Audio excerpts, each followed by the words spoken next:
Many of my viewers talk about not having access to foam or some of the materials that I use. In today's video, I'm going to show you how to do some simple roofing with things that you probably have around your house, like cardboard and maybe a fork or just a serrated steak knife. For the roof structure, I'm going to use this thicker cardboard, and then for the shingles, I'm just using this cereal box material or whatever, you know, macaroni and cheese boxes. This material makes great roof shingles. I'm just going to cut what would be a section of roof out of this heavier cardboard. Let's say this is one side of a small roof. I won't even use the Mod Podge base coat. I'm just going to cover this in some Craft Smart black.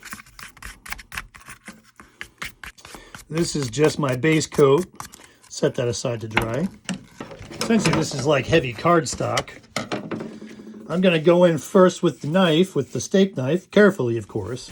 I'm just going to, in one direction, I'm going to lay in some grooves. I'm not going in at a 90-degree angle. I'm pulling those serrated parts across the cardboard, doing many passes, just laying in some texture, rub off the little bits that are sticking up. I'm even going with the fork and laying some thicker lines randomly. All right, should have something like that. Cut this into strips across that grain that I created. Again, I don't have to be too meticulous with any of this.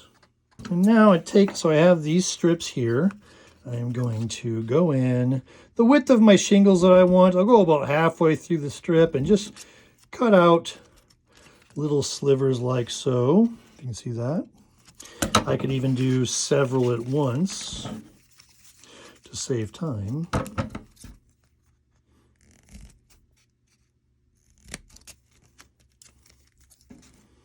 And vary the widths just to add some character. Very narrow little cuts like so. So you should end up with strips like this. I'm going to go through and pretty much paint all of these before I attach them. You can attach them first and paint them. All right, I'm just going to go in and start off again with that black with that base coat. Just very thin layers of paint on this. You don't want to lose that texture you laid. It doesn't take the texture as well as the foam, so you don't want to fill that in with your paint. Make sure those are all dry. I'm using the same brush here. I just rinsed it out in the water and dried it off with a piece of paper towel. Next, I'll go in with the Craft Smart Golden Brown. Again, a very, very thin coat on this, almost just like an overbrush. Does not need to completely bury all of that. It's okay if the black shows through sort of a little bit.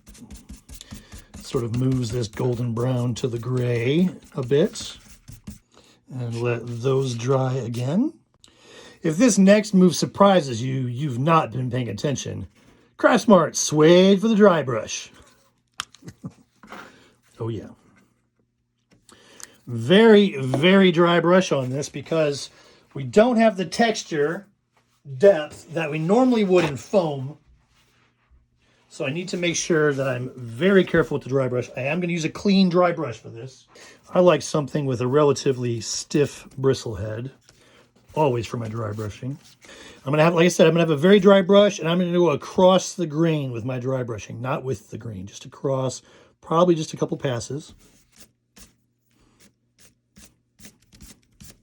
Just grazing the surface of this, just to barely hit that texture a little bit.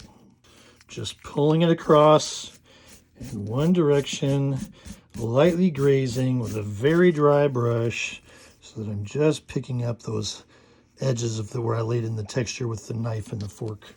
And there you have these rows of what will be our shingles. Pretty good for some cereal box cardboard.